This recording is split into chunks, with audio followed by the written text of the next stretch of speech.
నా పేరు బి అప్పలరాజు. గత 20 సంవత్సరాల నుంచి కూడా సోషల్ స్టడీస్ అనేటటువంటి సబ్జెక్ట్ని రాజా విజేత కోచింగ్ సెంటర్లో డీల్ చేయడం జరుగుతుంది. సోషల్ స్టడీస్లో జియోగ్రఫీ, హిస్టరీ, ఎకానమీ, పాలిటిక్స్ అనే తేడా లేకుండా టోటల్గా 6th క్లాస్ నుంచి 10th క్లాస్ వరకు కూడా మనకి అన్ని లెసన్లు కూడా ఇందులో చెప్పడం జరుగుతుంది.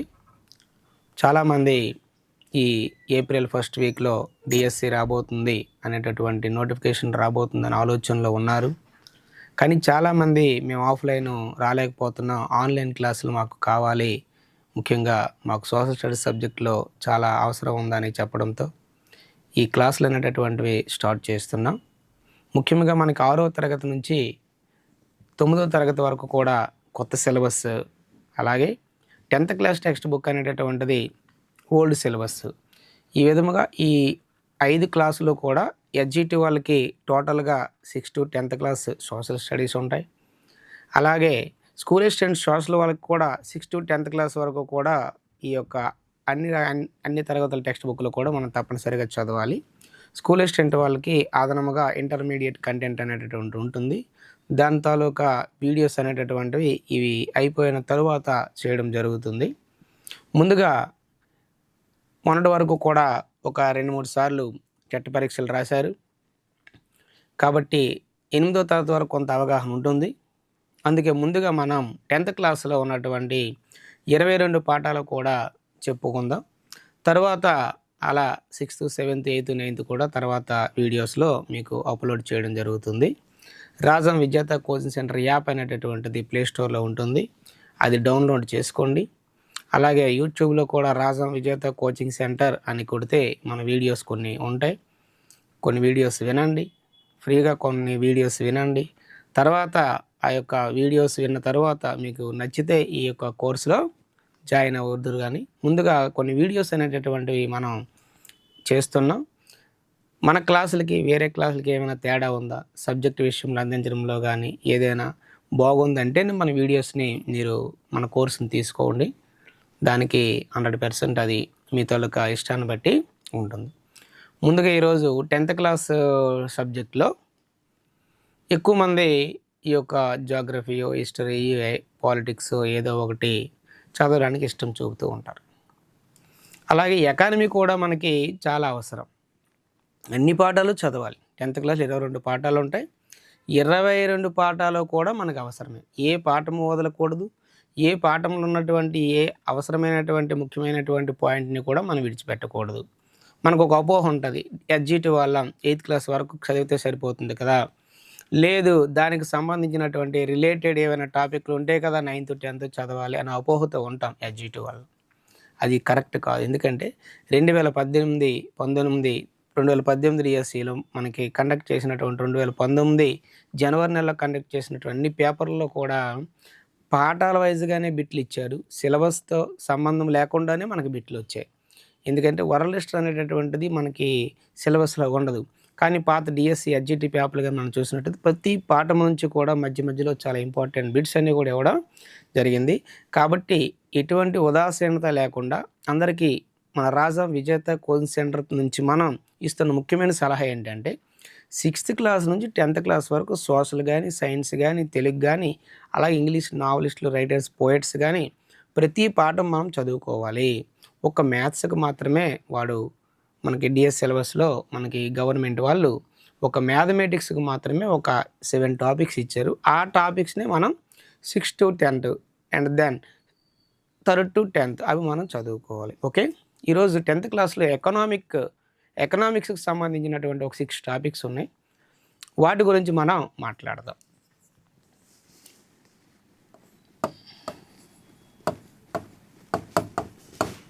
రాంపురం ఆర్థిక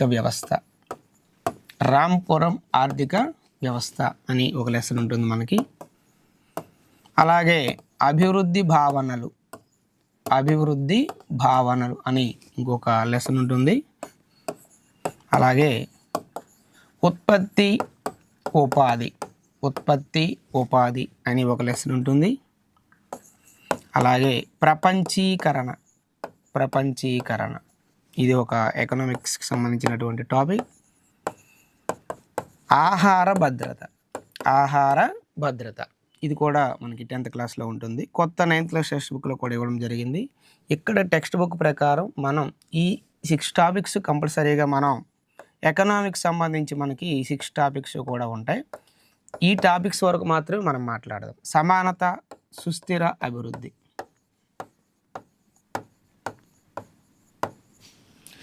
ఈ 6 టాపిక్లు కూడా 10th క్లాస్లోని 22 పాఠాలలో ఈ 6 టాపిక్లో కూడా మనకి ఎకనామిక్స్కి సంబంధించినటువంటి టాపిక్స్.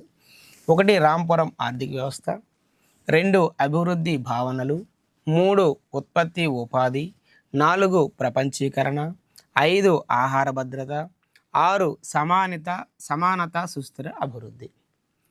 ఎకనామిక్స్ అంటే మనం భయపడాల్సిన అవసరం లేదు. ఈ 6 పాఠాలు కూడా మనకి ఏది అవసరమో సంబంధిత సమాచారం మీకు పెర్ఫెక్ట్గా నేను ఇవ్వడం జరుగుతుంది.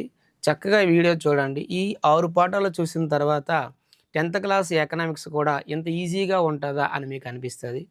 అండ్ దెన్ మనకి డిఎస్సికి సంబంధించినంత వరకు బిట్టు పోకుండా కూడా చెప్పే బాధ్యత నాది ఈ యొక్క సోషల్ స్టడీస్ సబ్జెక్ట్కి సంబంధించినంత వరకు.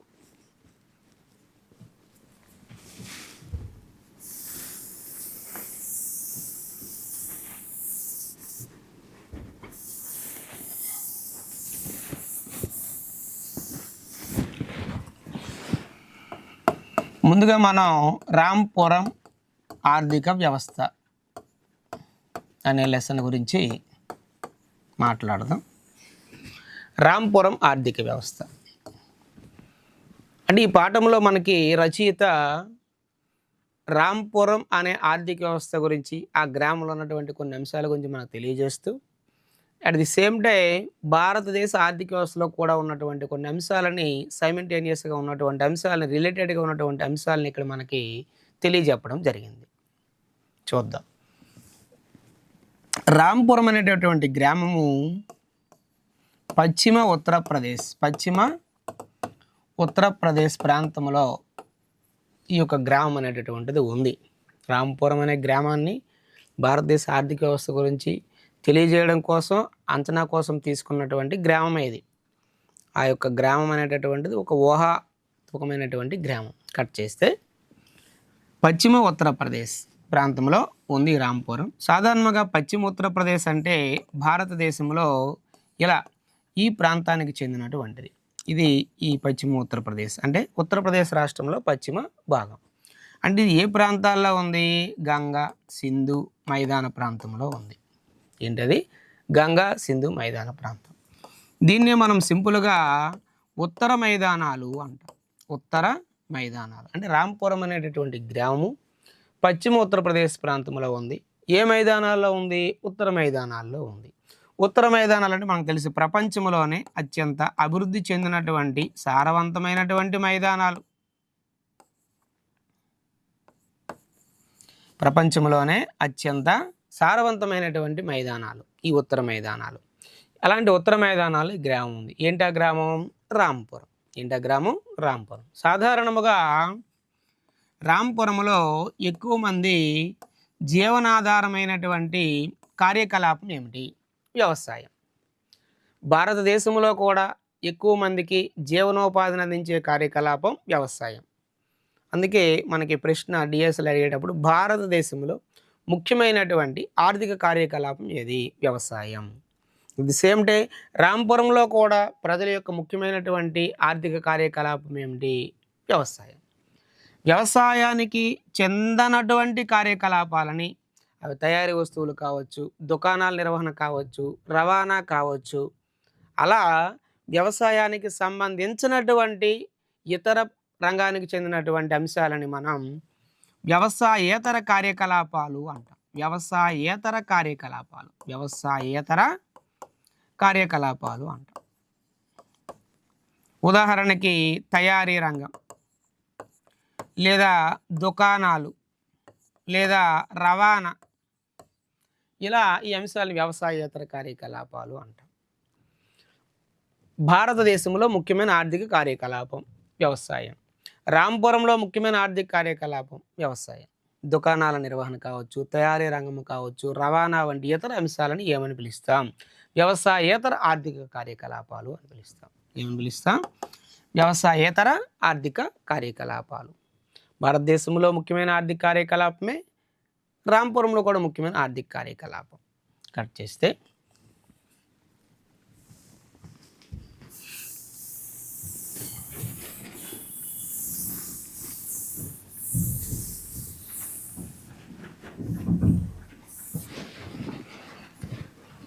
మరి రాంపురం తాలూకా జనాభా ఎంత? 2660. రాంపురం తాలూకా జనాభా 2660. మొత్తం ఆ గ్రామంలో ఉన్నటువంటి కుటుంబాలు 450. ఆ గ్రామంలో ఉన్నటువంటి కుటుంబాలు 450 కుటుంబాలు ఉన్నాయి. ఆ గ్రామం తాలూకా జనాభా 2660. ఈ 450 కుటుంబాల్లో 1/3 కుటుంబాలు దళిత కుటుంబాలు. మొత్తం 450 కుటుంబాలలో 1/3 కుటుంబాలు దళిత కుటుంబాలు. అంటే సుమారు 150 కుటుంబాల వాళ్ళు దళిత కుటుంబాలు. అలాగే భారతదేశంలో భూమిని కొలవడానికి ఉపయోగించే ప్రామాణిక కొలమానము హెక్టారు. ప్రామాణిక కొలమానము హెక్టారు. భూమిని కొలవడానికి ఉపయోగించే ప్రామాణిక కొలమానము హెక్టారు. హెక్టారు అంటే 2.5 ఎకరాలు. హెక్టారు అంటే 2.5 ఎకరాలు. కొన్ని ప్రాంతాల్లో గ్రామాల్లో ఎకరాలు లేదా గుంటలు లేదా సెంట్లు అనేటటువంటి ప్రమాణాలను కూడా ఈ యొక్క భూమికి కొలమానంగా ఉపయోగిస్తాం. ఎనీహౌ హెక్టార్ అంటే ఎన్ని ఎకరాలు? 2.5 ఎకరాలు.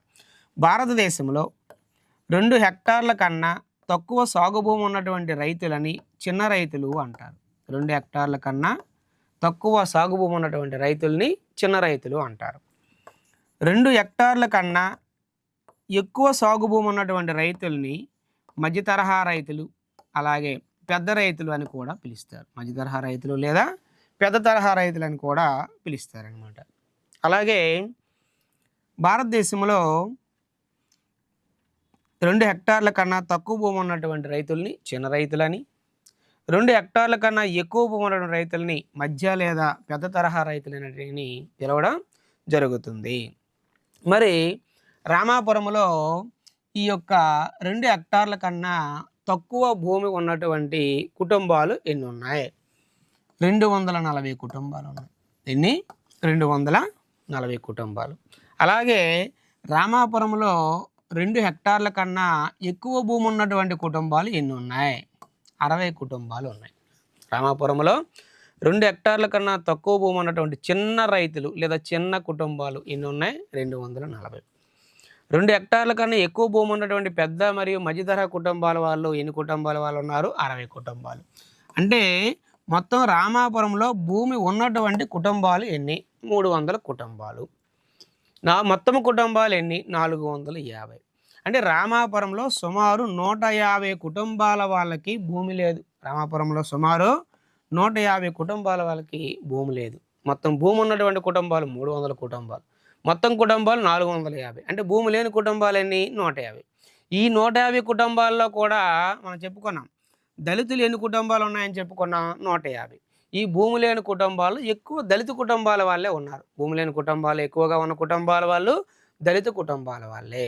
ఇది రామాపురంలో ఉన్నటువంటి కుటుంబాలకు చెందినటువంటి సమాచారం. రామాపురం తాలూకా జనాభా ఎంత? 2660. మొత్తం కుటుంబాలు ఎన్ని? 450. చిన్న రైతు కుటుంబాలు ఎన్ని? 240. పెద్ద మరియు మధ్యతరహా రైతు కుటుంబాలు ఎన్ని? 60. మొత్తం భూమి ఉన్న కుటుంబాలు ఎన్ని? 300. అంటే భూమి లేని కుటుంబాలు ఎన్ని? 150. అంతకుముందు ఏం చెప్పుకున్నా? రామాపురంలో 1/3 దళిత కుటుంబాలు. అంటే అన్ని సుమారు 150. ఈ భూమి లేనటువంటి 150 కుటుంబాల్లో దళితులు ఎక్కువగా ఉన్నారు. అంటే రామాపురంలో కుటుంబాలు లేనటువంటి వాళ్ళలో దళిత కుటుంబాలు చాలా ఎక్కువగా ఉన్నాయని మనకి అర్థమవుతుంది.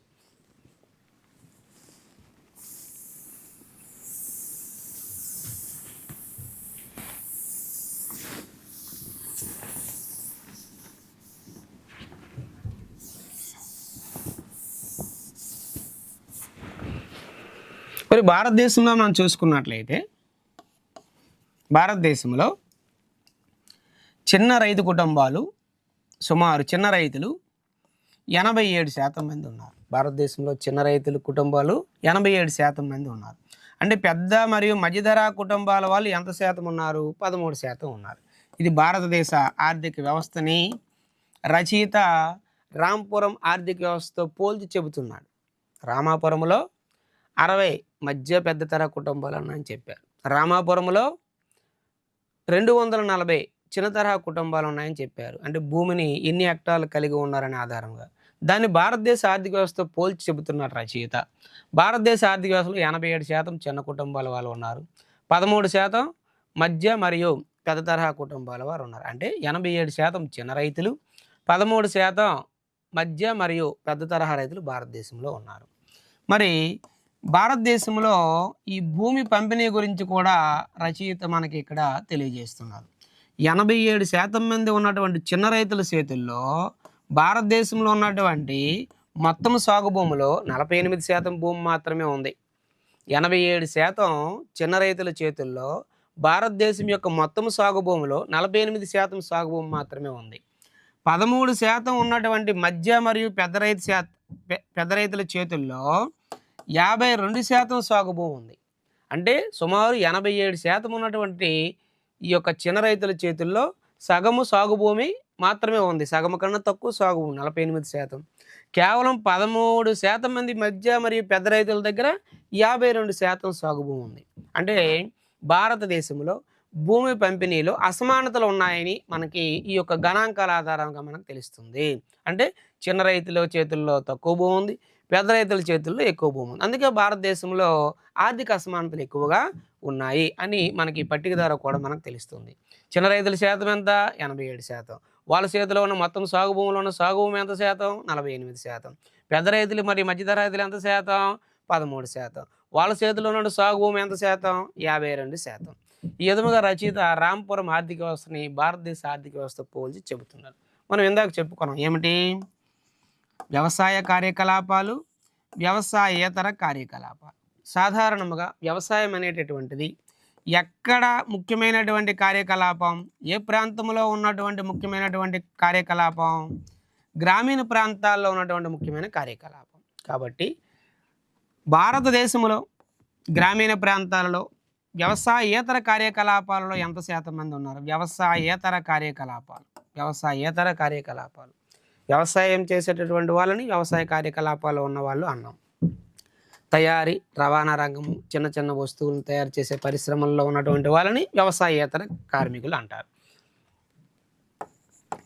రాంపురంలో 25% మంది వ్యవసాయేతర కార్యకలాపాల్లో ఉన్నారు. అంటే వ్యవసాయంలో ఎంతమంది పాల్గొంటున్నారు? ఆధారపడి ఉన్నారు 75%. రాంపురంలో వ్యవసాయేతర కార్యకలాపాలలో ఎంత శాతం మంది ఆధారపడి జీవిస్తున్నారు? 25%. దానిని భారతదేశంతో రచయిత పోల్చి మనకు చెబుతున్నారు. భారతదేశంలో గ్రామీణ ప్రాంతాలలో వ్యవసాయేతర కార్యకలాపాలలో పాల్గొంటున్న వాళ్ళు ఎంత శాతం అనేటటువంటిది మనకి ఇక్కడ ఇవ్వడం జరిగింది. అట్ ది సేమ్ టైం 32% మంది. రాంపురంలో గ్రామీణ ప్రాంతాల్లో వ్యవసాయేతర కార్యకలాపాల్లో పాల్గొంటున్న జనాభా 25%. భారతదేశంలో గ్రామీణ ప్రాంతాలలో పాల్గొంటున్నటువంటి వ్యవసాయేతర కార్యకలాపాల్లో పాల్గొంటున్న జనాభా 32% అనేటటువంటి ఇవ్వడం జరిగింది. ఈ విధముగా భూమి పంపిణీకి సంబంధించినటువంటి సమాచారం ఇది భారతదేశ ఆర్థిక వ్యవస్థ సంబంధించింది. వ్యవసాయేతర కార్యకలాపాలకు సంబంధించిన సమాచారం అక్కడ రాంపురం ఆర్థిక వ్యవస్థని భారతదేశ ఆర్థిక వ్యవస్థ పోల్చుతూ రచయిత మనకి చెప్పడం జరిగింది.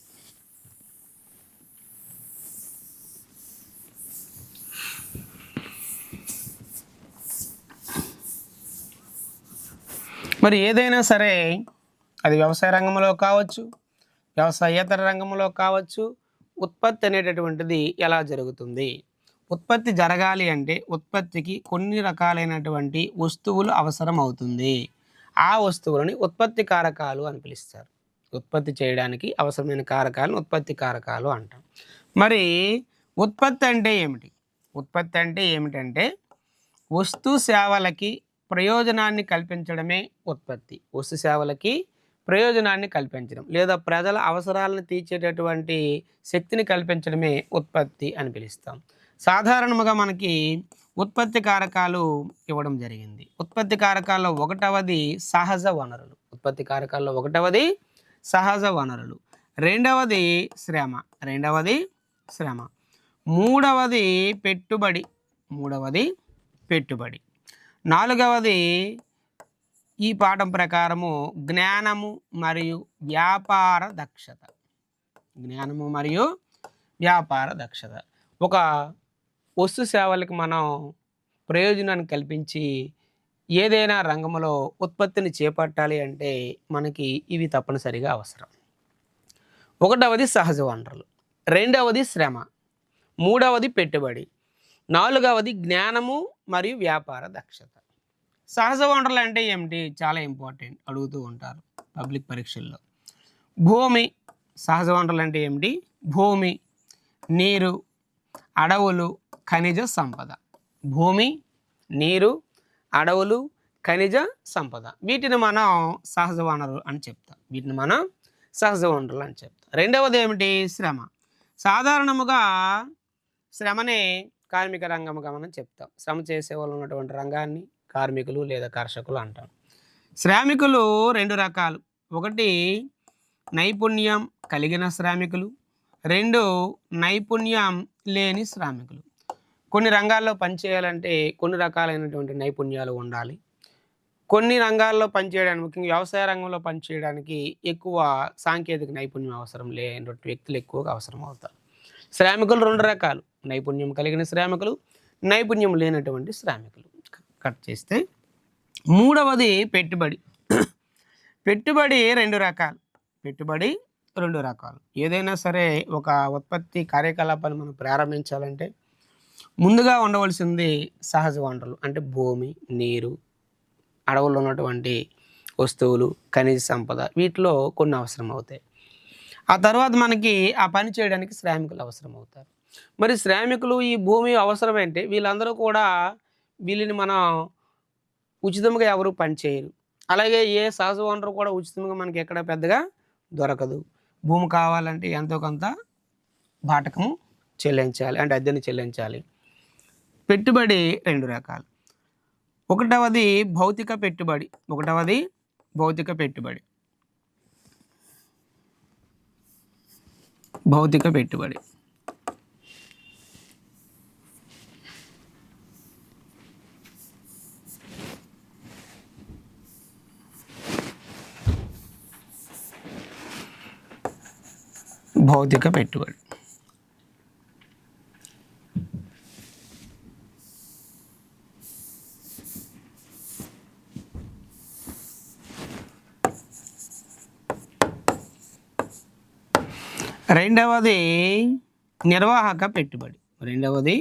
నిర్వాహక పెట్టుబడి.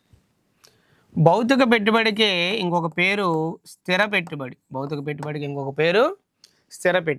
అంటే భౌతిక పెట్టుబడికి ఉదాహరణ మనకి ఇచ్చారు టెక్స్ట్ బుక్లో. ఒకటవది యంత్రాలు, రెండవది భవనాలు, మూడవది పనిముట్లు. వీటి మీద పెట్టుబడి మనం ఒకసారి చేస్తే కొన్నాళ్ళ వరకు అవి మనకి పనిచేస్తాయి. కాబట్టి మాటికి వీటి మీద పెట్టుబడి పెట్టవలసిన అవసరం లేదు. కాబట్టి ఈ భౌతిక పెట్టుబడినే స్థిర పెట్టుబడి అని అంటాం. మనం ప్రతిరోజు కూడా ఒక వస్తువు తయారు చేయాలి అంటే, ఉదాహరణకి వస్త్ర పరిశ్రమ ఉంది. వస్త్ర పరిశ్రమకు కావాల్సిన ముడి పదార్థం ఏమిటి? నూలు. అలాగే చక్కెర కర్మాగారం ఉంది. చక్కెర కర్మాగారానికి కావాల్సిన ముడి పదార్థం ఏమిటి? చెరకు. ఇవి ప్రతిరోజు కూడా మనం ముడిసరుకు అనేటటువంటిది పరిశ్రమకు అందిస్తూ ఉండాలి. మరి అవి కావాలి అంటే డబ్బులు ఉండాలి. అందుకే వీటిని నిర్వాహక పెట్టుబడి అంటారు. ఒకటది ముడిసరుకు, రెండవది డబ్బులు. డబ్బు. మనకి ఎక్కువగా ఈ కాన్సెప్ట్లో బిట్లు చాలా ఈజీగా అడుగుతున్నాడు. లాస్ట్ టెట్లో కానీ డిఎస్సిలో కానీ క్రింది వానిలో భౌతిక పెట్టుబడి ఏది, లేదా స్థిర పెట్టుబడి ఏది, లేదా నిర్వాహక పెట్టుబడి ఏది, భౌతిక పెట్టుబడి కానిది ఏది, నిర్వాహక పెట్టుబడి ఏది, ఉదాహరణ ఏది?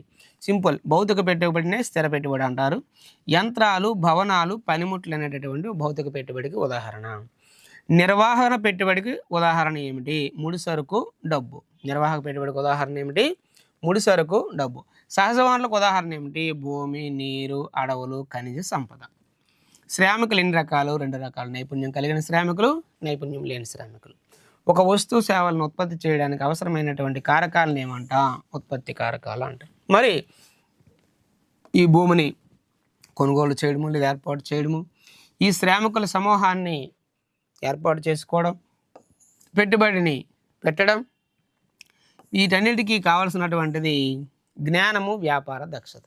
జ్ఞానము, వ్యాపార దక్షత. ఇవన్నీ కూడా ఈ యొక్క కార్యకలాపాలన్నింటినీ కూడా సేకరించి పెట్టుబడి పెట్టే వాళ్ళని పెట్టుబడిదారుడు అంటాం, ఉద్యమదారుడు అంటాం. వాళ్ళనే జ్ఞానము, వ్యాపార దక్షత అనే ఉత్పత్తి కారకంగా మనం చెప్తాం. వీళ్ళు రిస్క్ చేసి ఈ ఉత్పత్తిని స్టార్ట్ చేస్తారు. ఎందుకంటే ఆ ఉత్పత్తి అయినటువంటి వస్తువులు బాగా మార్కెట్లో అమ్ముడై బాగా ఆదాయం వస్తే లాభం వస్తుంది. లేదంటే ఇతర కర్మాగారాల నుంచి, ఇతర పరిశ్రమల నుంచి ఎక్కువగా పోటీ వస్తే అమ్ముడు కాకపోతే నష్టం వస్తుంది. లాభాన్ని, నష్టాన్ని రెండింటిని కూడా భరించడానికి సిద్ధంగా ఉన్నవాడే వ్యాపారస్తుడు లేదా పెట్టుబడిదారుడు లేదా ఉద్యమదారుడు. వ్యాపార దక్షతతో తన తాలూకా వస్తువులకు మార్కెట్ని కల్పించుకొని అమ్మడానికి ప్రయత్నం చేస్తారు. ఆ చేసే ప్రయత్నంలో లాభం రావచ్చు, నష్టం రావచ్చు. లాభాన్నైనా నష్టాన్నైనా రిస్క్ను భరించేటటువంటి వాడు ఆ ఉత్పత్తి కారకాన్ని మనం జ్ఞానము, వ్యాపార దక్షత అని మనం పిలవడం జరుగుతుంది.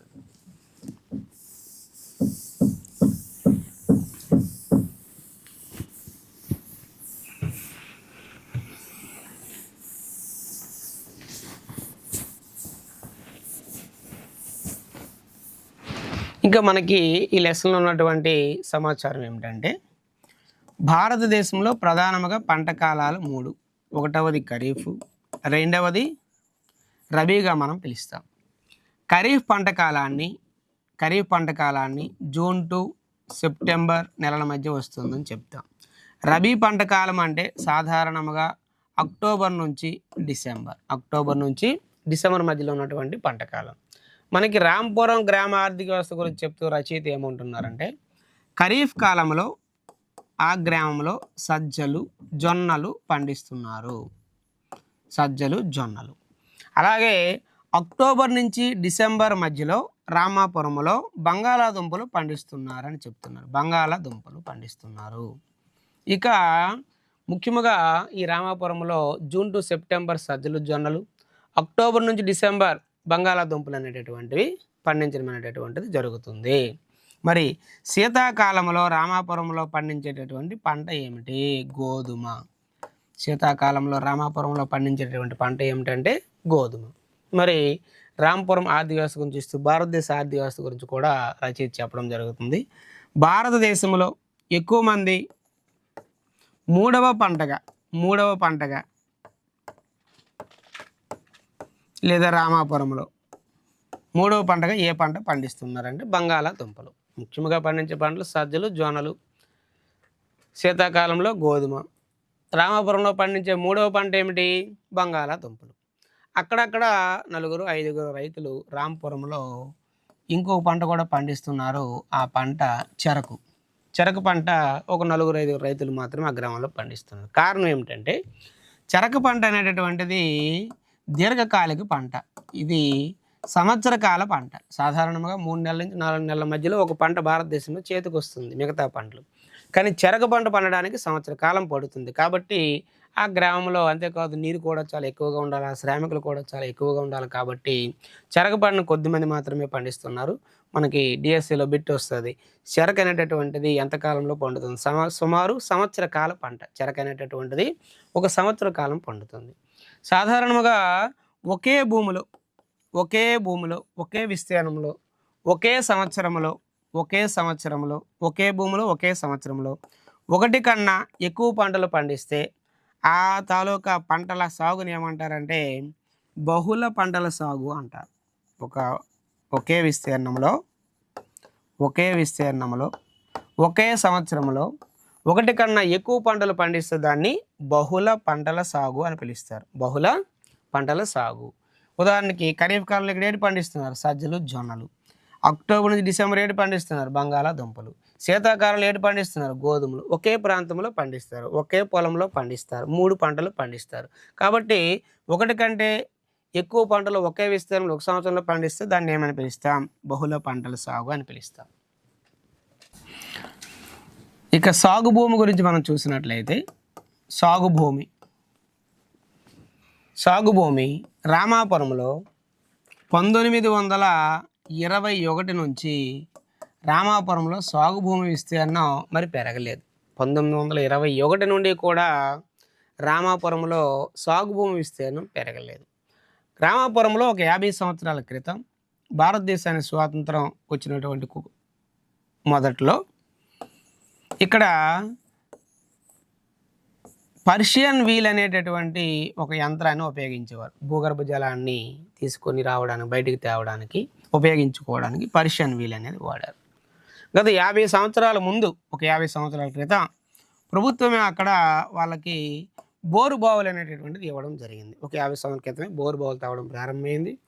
బోరు బావులు తవ్వడం ప్రారంభమైన తర్వాత ఈ పర్షియన్ వీల్ తాలూకా అవసరం తగ్గిపోయి అలా అలా అలా అలా ఒక్కొక్కరు బోరు బావులు తవ్వుకోవడం అనేటటువంటిది జరిగింది. ఈ విధంగా 1921 నుండి రామాపురంలో సాగు భూమి విస్తీర్ణం అసలు పెరగలేదు. ఎప్పటి నుంచి? 1921 నుంచి. ఈ బోరు బావులు ఇవన్నీ వాడిన తర్వాత చూస్తే 1970 నాటికి ఈ గ్రామంలో నీటిపారుదల వసతి కలిగినటువంటి భూమి ఎంత, సాగు భూమి ఎంత అంటే 264 హెక్టార్లు. 1970 నాటికి రామాపురంలో నీటిపారుదల వసతి గల భూమి ఎంత? 264 హెక్టార్లు. ఏ సంవత్సరం నుంచి రామాపురంలో సాగు భూమి విస్తీర్ణం పెరగలేదు? 1921 నుంచి. మరి భారతదేశం తాలూకా గణాంకాలు ఇచ్చాడు.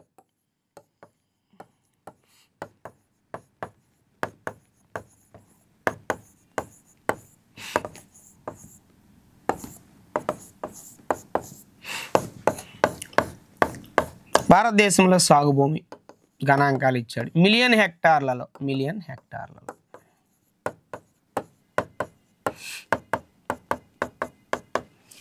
1950లో భారతదేశంలో సాగు భూమి 120 మిలియన్ల హెక్టార్లు. 1960లో భారతదేశంలో సాగు భూమి 130 మిలియన్ల హెక్టార్లు. 1970లో భారతదేశంలో మొత్తం సాగు భూమి 140 మిలియన్ల హెక్టార్లు. రైతు సేద్యం చేసే భూమిని కమతం అంటారు, దాన్ని సాగు భూమి అంటాం మనం. 1980, 1990, 2000, 2010, 2010 నాటికి కూడా సాగు భూమి విస్తీర్ణం 140 మిలియన్ల హెక్టార్లే ఉంది. అంటే భారతదేశంలో సాగు భూమి విస్తీర్ణం ఎప్పటి నుంచి పెరగలేదు? 1970 నుంచి పెరగలేదు, according to 10th class textbook. రాంపురంలో సాగు భూమి ఎప్పటి నుంచి పెరగలేదు? 1921 నుంచి.